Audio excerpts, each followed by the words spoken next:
Hello, and welcome to Creating IP Sequence Reports for Multiple Collections using BizInt Smart Charts for Patents. My name is Bertha Adamson, and our presenter for this webinar is John Wilmore.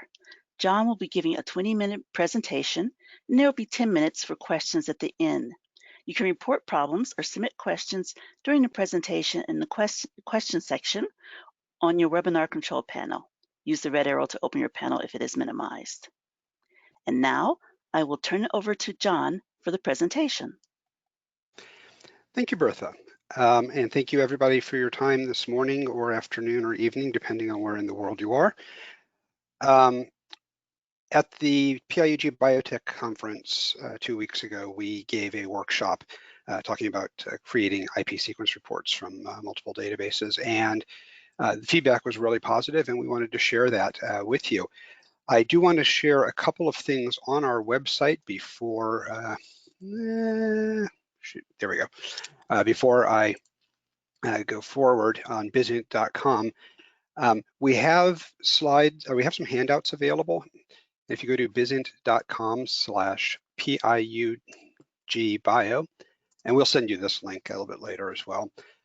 We've got a handout which has some recipe steps for one of the operations we're going to do a little bit later, some slides from some other workshops, and this workshop slides will also be available a little bit later today. So bizint.com/PIUG bio, and you'll see that again later. Today, what I want to do is go through a number of things that are new in BizInt, but also review some stuff that's been in the software for a long time regarding working with IP sequence data. One of the new things we want to talk about is the CAS Biosequences collection on GenomeQuest, which is now supported. Ways of getting your publication numbers from one chart into another system, and I'll do that with an example on PatBase. We're going to talk about combining reports, identifying rows that talk about the same family, and then we're going to, the whole point of this is going to the BizInt Smart Charts reference rows tool to be able to summarize records across a family or in a group. And the big thing that we're going to be trying to do there is building what we call a summary table. And in this case, we're going to take sequence hit data from different databases. So version 5.3.2 is actually on our website right now. It has not been officially announced, but if you download the software today, that's what you'll get. And the biggest new feature in that is support for the CAS Biosequences collection on GenomeQuest. So it supports both the patent and non-patent collections. And it works just like any other database on GenomeQuest. You would do your search, and then under the applications menu, choose BizInt Smart Charts, and GenomeQuest will then prepare your search results in an export. Something that's worth pointing out, people who've used BizInt and GenomeQuest for many years know that this filtering selection capability didn't work, and actually now result filters, selections like the top 3 results per query, and so forth, actually carry forward to your exports. So that allows you to do a little bit of curation on the search platform before you actually bring the data into BizInt Smart Charts.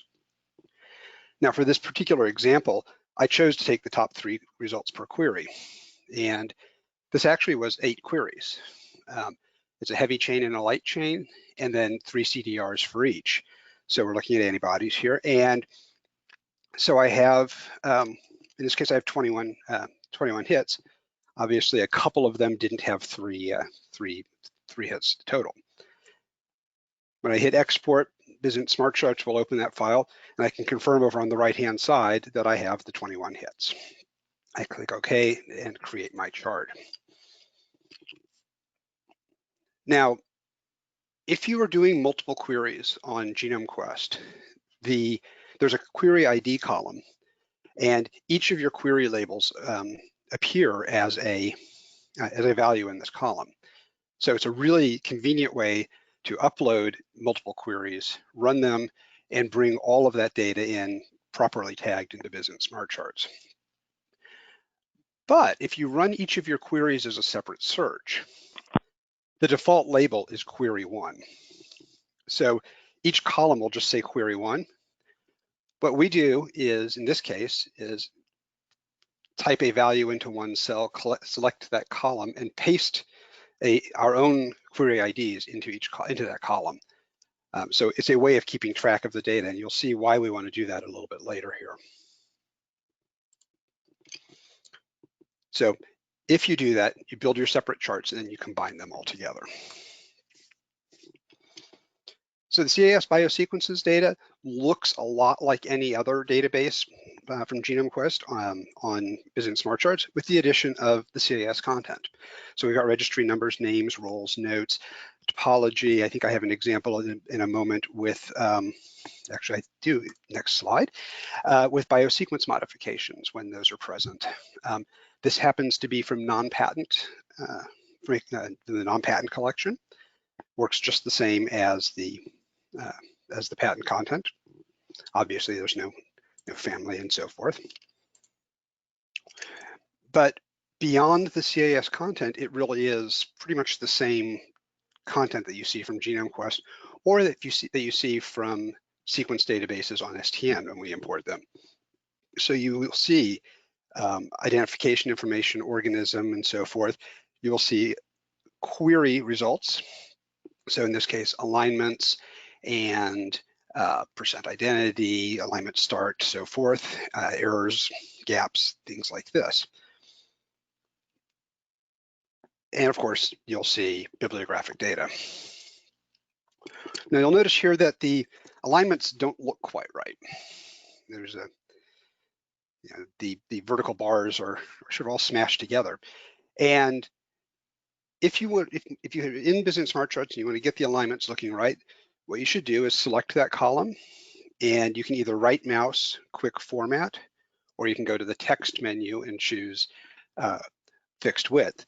And what this does is changes not just the font and the presentation of the cell, but it changes some background attributes. If you change the font, it's going to look okay. If you select a new courier or something like this, it would look okay. But if you export to anything, it's HTML based, any runs of characters, any runs of spaces would be lost. And so you actually lose your gaps, you lose the presentation of your alignments. But when you choose the quick format, that takes care of all of this, and it all carries over, carries forward.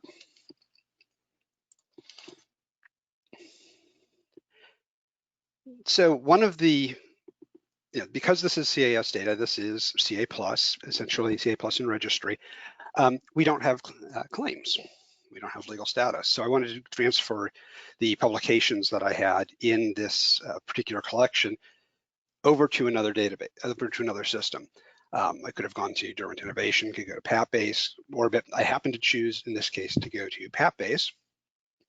And there's a bunch of different ways you can do this. Obviously, within the GenomeQuest environment, there are tools to transfer publication numbers to other systems. But if you have a data set that is out, that's sitting on your machine, you're not logged in anymore, there are a couple of ways you can go about this. And one of those is to go to make the patent number column visible. So I've got patent number column visible here. Right mouse and bring up statistics. And statistics is basically a simple counting tool. And what it does is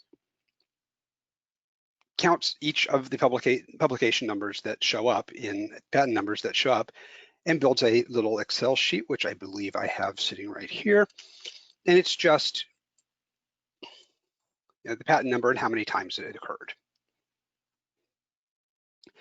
So what I do then is I copy that set of patent numbers, go into PatBase, into the upload publication number panel, and paste those numbers in, run that search. So it's a very simple way of going from a chart to a report. Obviously, if you're looking at doing a search on, if you want to transfer these numbers to STN and do a search in the full text, you can write a little macro and reformat the text if you'd like.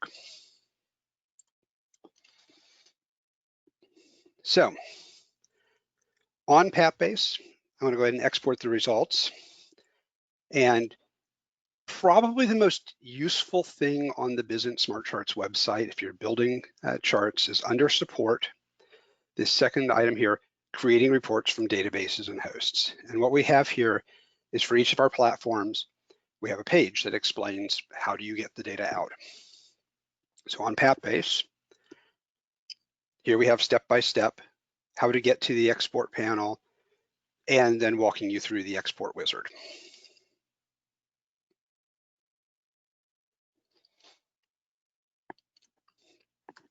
One thing I wanted to point out with PatBase is in 5.3, so back in September, we introduced a number of changes to how we handle the legal status data on PatBase. The biggest thing is that we are now extracting the latest legal status for every publication. And in the process of doing that, in the process of going through their legal status data, we discovered that one of the events with the latest date happened to be a calculated expiry date. So we're now extracting calculated expiry dates from any of the publications that you list. And we have a column, latest expiry date, which presents that information, including the publication in which it was found. And I do believe this takes account of patent term adjustments and SPCs and so forth. The thing to note is that this is for the publications. So when you export legal status, you have the option to choose all authorities or just specific publications from specific authorities. And if you choose specific authorities, this is only going to represent the latest expiry date within that set of expiries. And in fact, you can see that here in this other column. This is the family status column, but it's an enhanced version. So it's the dead or alive flags for the family, together with the expiry dates for those authorities, for those publications that were actually selected. The goal of this project was to build a latest legal status table. And what this is for every publication. And as you can see, it's, we have both an A2 and an A4 there on that EP. It is the most recent event for each of the publications. And again, this was qualified to US EP PCT, so it's a fairly small table. If I had chosen all of the publications, you're looking at the family over here, it's actually a pretty huge family. So this even just this latest status table could be pretty large. And the last thing that we have now is a link to the legal status browser on PatBase for the family. So these are just some value adds that we could actually blend into our sequence report. So I have now a PatBase report. I have a report from CAS Biosequences, and I want to combine those two reports into one. And as always, you want to make sure you have both of your charts open and choose File Combine. 99.9% of the time when you are combining charts in BizInt Smart Charts, you use the first option up here to combine charts from different databases. It's the correct default behavior. But when, in this particular case, we've run 8 different queries in the sequence databases. And that means that it's possible we have a single sequence that has 8 records, one against each of those queries. The way that BizInt Smart Charts handles a combine is if it sees the same record, that is the exact same record identifier in the same database, it treats that as a duplicate and it gives you only one copy. In this case, we want to keep all that data. The fact that we've done these multiple queries is important to us. So we want to use this last option, combine without removing duplicates. It even calls out on there that it's useful for gene sequence charts with multiple queries. Basically, this is going to preserve every copy of the records. Now, the next thing you want to do is we have a combined chart. We want to match those records. And this is going to use we're going to use the Common Patent Family, Identify Common Patent Family tool.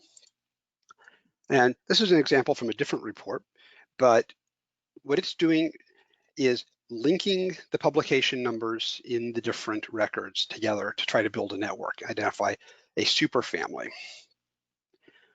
we can't actually build our own extended families because we don't have a complete database. We don't have all of the priority data for all of the publications. So this is sort of the next best thing. And as an example here, we see this Derwent record has this 959 US application. And if we look down at that FAMPAT family, that 959 family record is in there as well. So the software says, let's link these two rows together. Likewise, this DWPI family here has the 956 application, but that 956 also lives in that orbit record.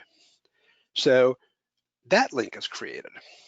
And because of the orbit record there having both the 959 and the 956 applications, those two networks, those two sets of links are tied together. It's a transitive type of operation. So all of these records would be assigned the same common family number. Probably the most important thing to remember about common family ID is that it's a sort key. It's not a perfect or representative number or some preferred number or something like that. It's just a way of grouping records together. And we can take advantage of that, and I'll talk about that in just a second. So if you want to sort, you can click in a column and right mouse menu comes up and you can bring up the sort panel. The thing to keep in mind is that you can edit the assigned values. So if somehow two documents are linked that you don't think should be linked, you could change one of their common family IDs. But more importantly, you can choose to group on something entirely differently. So for example, if you wanted to do a report on sequence hits, but not looking at the family level, looking at the publication level, you could click on the patent number column, copy that column and paste it into common family. Now the grouping in the software is going to be at the publication level rather than being at the family level. If you wanted to see all of the hits just per sequence, so in other words, WO 12 1 2 3 4 seq ID 1, then you could copy the sequence identifier column and paste that into common families. Now you're changing the grouping again.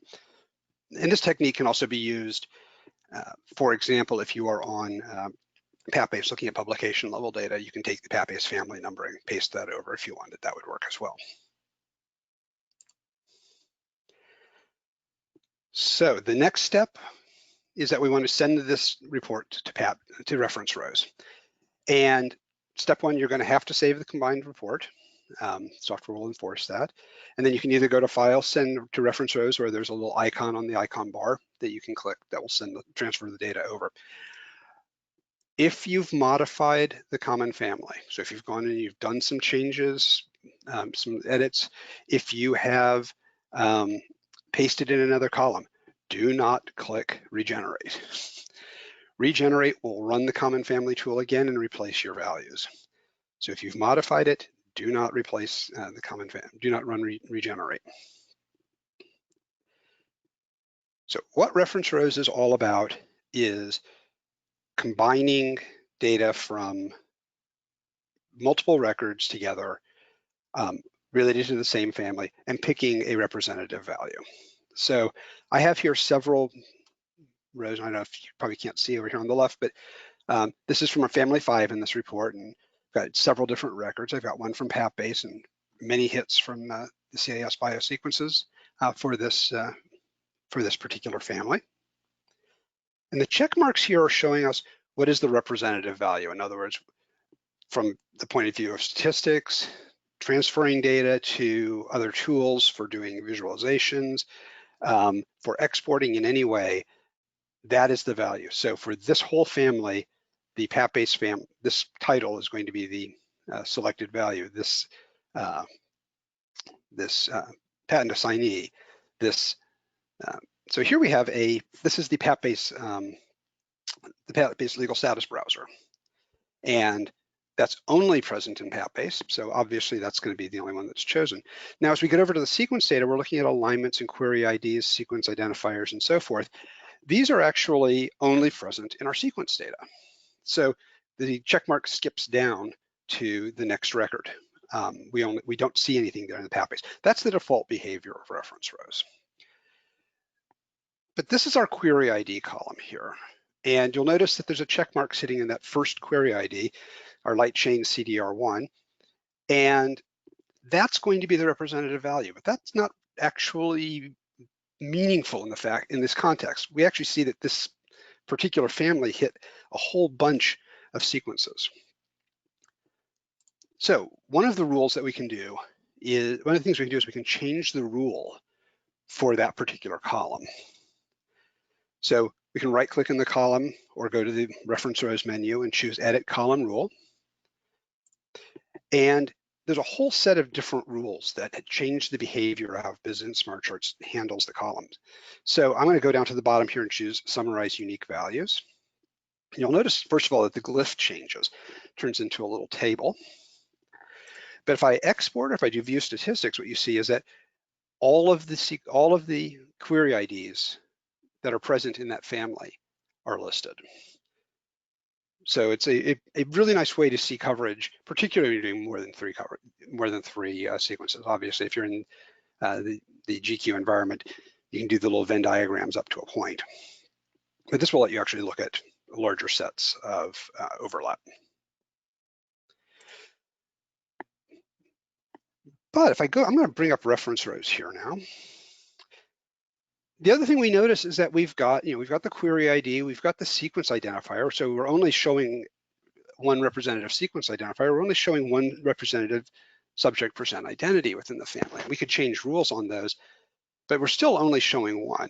And actually, we'd like to be able to build a summary for this family. And the handout that I referenced, bizint.com/PIUG bio, and again, we'll send you the link, has a step-by-step set of instructions on how to build a summary table here. And that's what I'm going to run through here right now.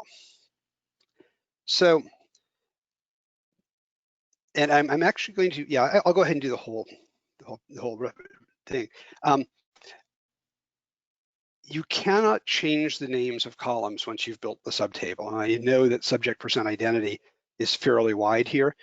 So I'm going to double click on this column now and change its name to, so for example, S% ID, so that the column will actually be, the column label isn't going to force that to be unnecessarily wide. So I just double clicked on the column and changed the name. The next step that I want to do here is go to the tools menu and create a subtable from columns.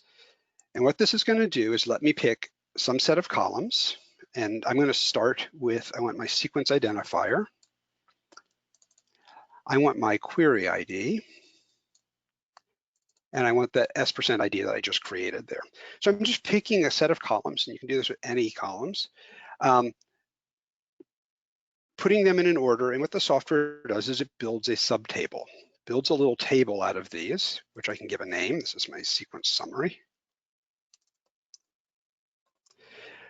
It builds a little table, but you'll see that you still have a single value in that table selected. What I want to do is change the behavior. And again, this is by changing a rule. I can edit column rule. And instead of just picking the first value, I'm going to summarize all values. So again, it changes the glyph. And the way we actually see this is to export. So I'm going to click on the export button there. And I'll take I think the first time here, I'll do an HTML report and give it a name. So what I have here is one row for each family. And I have, in each case, I've got a PatBase and a CAS Biosequences record. I've got fields coming from PatBase. I've got fields coming from my sequence search. And if I come down here to family 5, where you can see I've got 11 sequence hits. Here's my query ID, where I have the 8 different queries all being represented. And here I have my 11 sequence hits with the sequence identifier, which query it was, and how well did it hit against the subject? How thoroughly did it hit against the subject? So this basic technique of building a subtable and picking some fields and then summarizing works with legal status. It works with, if you're working in Derwent Innovation, it's a really good way to look at behaviors across the entire family, different publications across the family, and so forth. So the last thing I wanted to show here, bring this back up, is a slightly different view of the same data. And that's it's called the summary records view. It's a Word export. And this has been in the software now for a couple of years. And what it lets you do is turn the columns of the table into a sort of a note card type presentation. But then you have the option to include different types of data. So for example, I can include a full set of claims. I can include alignment and so forth. So I'm going to give this a name, let Microsoft Word launch really quickly. And what you'll see is that my columns, title, database, common family, assignee, latest expiry date, and legal status link, and so forth, appear as title, database, common family, and so forth. So the columns of the table show up in this node up here. I then have a selected alignment from the family, and then I have a set of claims. And in this case, the claims are coming from PatBase. So from that PatBase family, they are coming, it's selecting based on a set of rules which claims to use. So this is a nice compact way of presenting both claims, alignments, if you were doing a structures or TIT structures, together with information from your table in one compact location. So that's pretty much what I had to show you here today.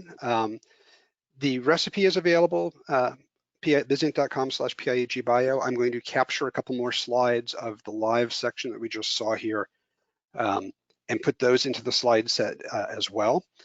And then those will be available on our website. So a little bit later this afternoon, we'll send out an email as a reminder. One easy way to get to a lot of this information is bizint.com/tips. And that'll take you to a place where you can get to the creating reports pages, the mini guides, and so forth. So that's what I have for today. If there are questions or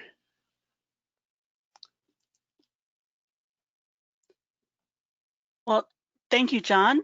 We have some time now for questions, but just a reminder that you can send questions or suggestions for future webinars anytime to support@bizint.com.